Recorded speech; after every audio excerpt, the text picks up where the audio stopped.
Vamos estudar esse capítulo 23. Ele é uma polêmica. O Senhor Jesus aqui escandalizou muita gente nesse dia. Vamos ler, vamos aprender também. Meu Deus, que o Senhor abençoe essa nossa meditação. Fala conosco e nos abre o entendimento. Amém.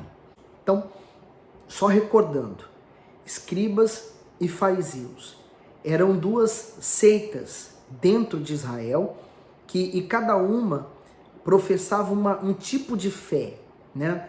Os escribas defendiam a sua fé, eles eram pessoas ligadas muito à política, eram pessoas ricas, então eram os escribas. E os fariseus eram também uma seita de crença em Deus e eram aqueles que faziam parte do sinédrio, das decisões da igreja, né?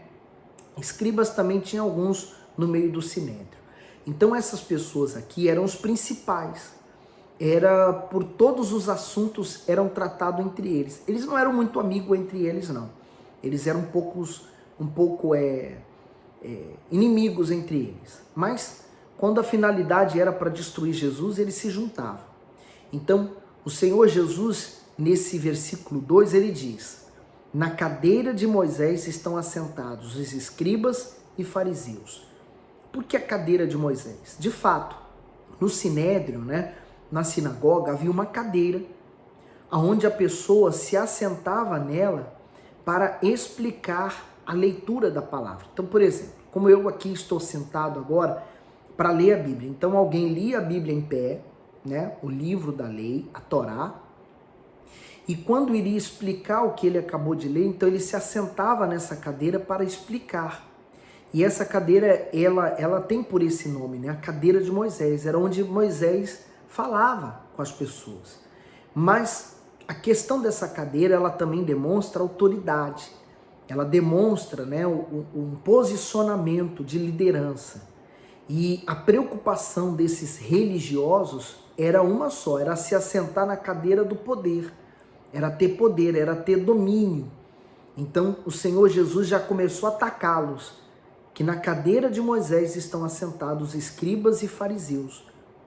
Todas as coisas, pois, que vos disserem, que observeis, observai-as e afazei-as, mas não procedais em conformidade com as suas obras, porque dizem e não fazem. Isso aqui é importante. Ele está dizendo, olha, o que ele vos ensina, faz, porque está certo. Eles estão falando o que está escrito na palavra de Deus. Mas se eu for olhar para a vida deles, eu vou perceber que eles mesmos não praticam o que eles estão pregando. Então eu não posso seguir o que eles fazem. Eles não servem como exemplo para mim. Mas o que eles estão pregando é correto, vem da palavra de Deus. Compreendeu? Por isso a necessidade de você está sempre meditando na palavra de Deus para saber a vontade de Deus. E para saber se também aquela pessoa que está pregando a palavra de Deus, ela está pregando o que está escrito na Bíblia. Agora, se aquela pessoa pratica ou não, é um problema dela com Deus. É isso que nós vamos ver agora. Olha o versículo 4. Pois atam fardos pesados e difíceis de suportar, e os põe aos ombros dos homens. Eles, porém, nem com seu dedo querem movê-los, e fazem todas as obras a fim de serem vistos pelos homens, pois trazem largos filactérios e alargam as franjas das suas vestes. Você sabe que esses homens andavam com vestes, né? E por baixo dela eles colocavam franjas, né? Então essas franjas ou esses sinos também era assim, colocavam sinos. Eles colocavam a forma das pessoas verem e olharem para eles e verem uma santidade neles. Uma santidade que era exterior, né? Mas não havia nada no interior. Continuando aqui, né? No 6 agora. E amam os primeiros lugares nas ceias, e as primeiras cadeiras nas sinagogas, e as saudações nas praças, e serem chamados pelos homens Rabi, Rabi. Vós, porém, não sejais chamados Rabi, porque um só é vosso mestre, a saber, o Cristo, e todos vós sois irmãos. E a ninguém na terra chamais vosso Pai, porque um só é vosso Pai, o qual está nos céus. Nem vós chamais mestres, porque um só é vosso mestre, que é Cristo. O maior dentre vós será o vosso servo. E o que a si mesmo se exaltar será humilhado, e o que a si mesmo se humilhar será exaltado. Mas ai de vós, escribas e fariseus hipócritas. Olha só, primeiro ai. Quando na Bíblia nós lemos ai, é no sentido de dor mesmo. É aquela dor que há de vir. Às vezes a pessoa está fazendo tudo errado e não está acontecendo nada de ruim na vida dela. Até a pessoa fala assim, mas poxa, fulano faz tudo errado, não acontece nada, ele não é punido. Não é punido agora, mas o ai vai vir. Então, o Senhor Jesus começa com o ai, o primeiro. Ai de vós, escribas e fariseus hipócritas, porque fechais aos homens o reino dos céus, e nem vós entrais, nem deixai entrar aos que estão entrando. Quer dizer, eles não iriam entrar no reino dos céus porque eles não estavam sendo justos. Eles não estavam fazendo a vontade de Deus. Mas eles também se opunham às pessoas que queriam entrar. Quer dizer, jogavam fardos, julgavam, apontavam o dedo, diziam que eram pecadores. Então, quer dizer, nem eles entrariam e nem estavam deixando os outros entrarem. É o primeiro ai. Ai de vós, escribas e fariseus hipócritas, pois que devorai as casas das viúvas sob pretexto de prolongadas orações. Por isso sofrereis mais rigoroso juízo. Por quê? As viúvas já eram tristes, né? Já estavam ali com esse cargo, com esse fardo de terem perdido o seu marido. Já não bastava isso, esses homens iam para a casa delas para comer, para se alimentar, para se aproveitar delas. Estavam sendo aproveitadores, oportunistas. No 15. Ai de vós, escribas e fariseus hipócritas, pois que percorreis o mar e a terra para fazer um presélito, e depois de o teres feito, o fazeis filhos do inferno, 2 vezes mais do que vós. Por quê? Eles não saíam para falar do reino de Deus para as pessoas. Eles saíam para fazer mais convertidos à sua religião e à sua vontade, e não a de Deus. Então eles levavam a doutrina, eles levavam o que eles queriam que as pessoas obedecessem, eles levavam medo, rigor. Então as pessoas que se convertiam por medo, eles falavam, olha, eu converti tantas pessoas, eu consegui tantas agora. Quer dizer, era um meio deles criarem filhos nascidos da carne, né?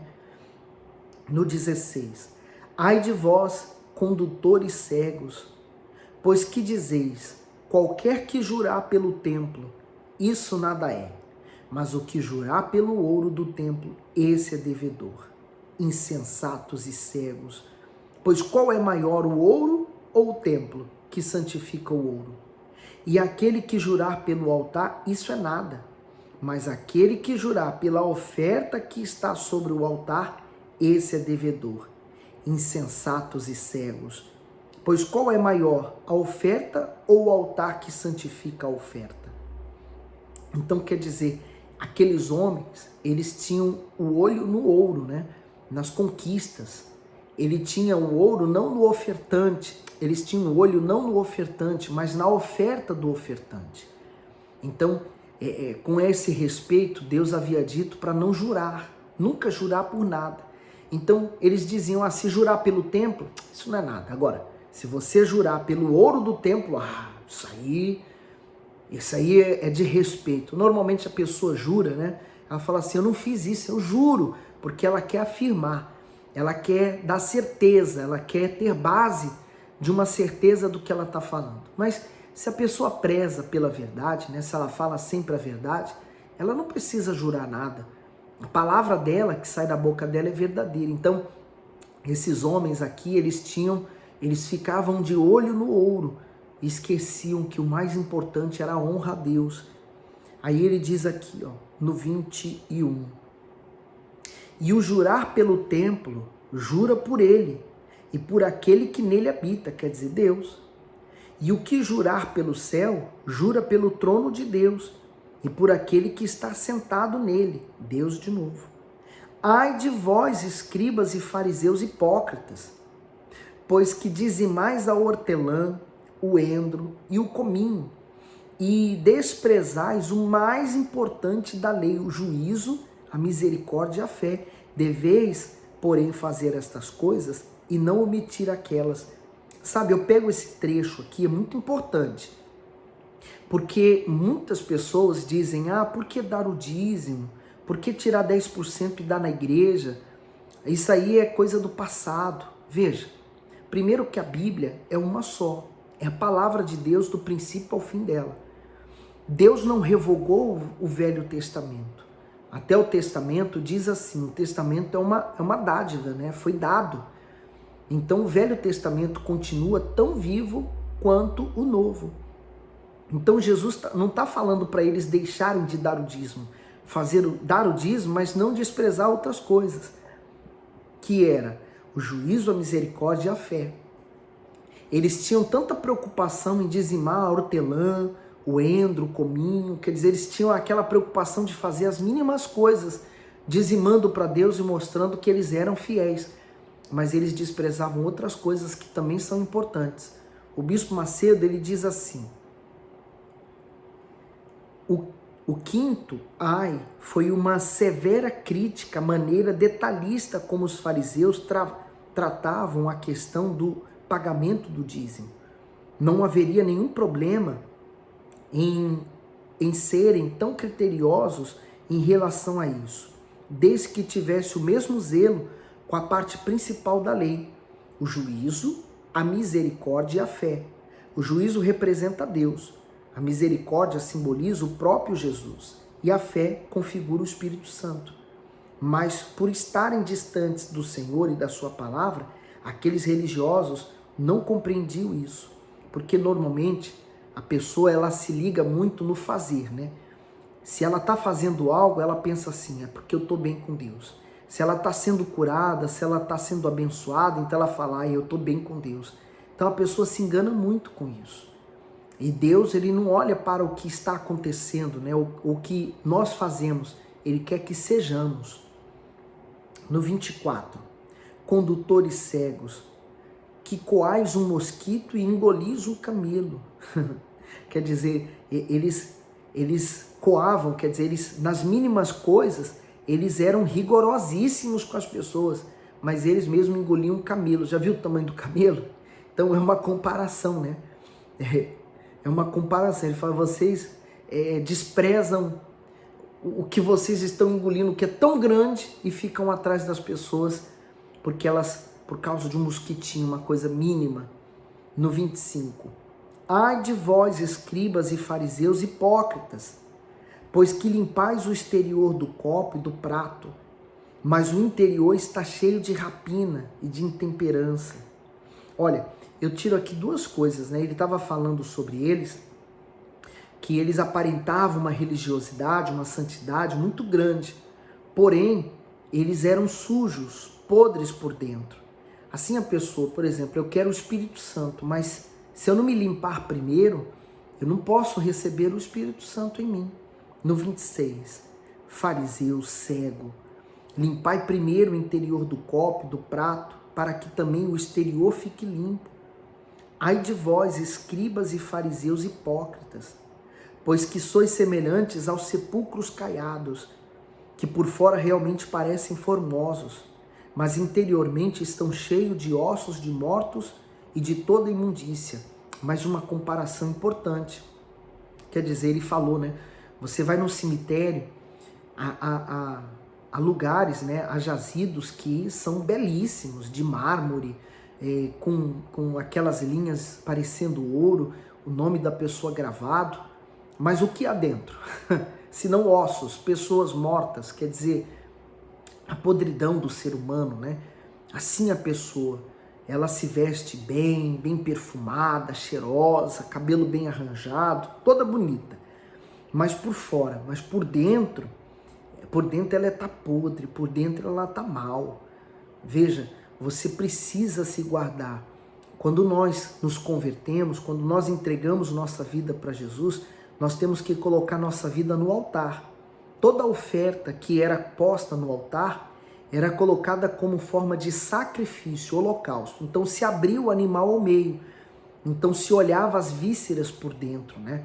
Da mesma forma somos nós, quando somos colocados no altar, então Deus, com a palavra dele, nos abre por inteiro e revela o que está dentro de nós. E ele nos lava, por isso que o sangue do Senhor Jesus nos purifica, né? Nos lava por dentro e por fora. E ele diz no 28, assim também vós, exteriormente pareceis justo aos homens, mas interiormente estáis cheios de hipocrisia e de iniquidade. Ai de vós, escribas e fariseus hipócritas, pois que edificais os sepulcros dos profetas e adornai os monumentos dos justos. E dizeis, se existíssemos no tempo de nossos pais, nunca nos associaríamos com eles para derramar o sangue dos profetas.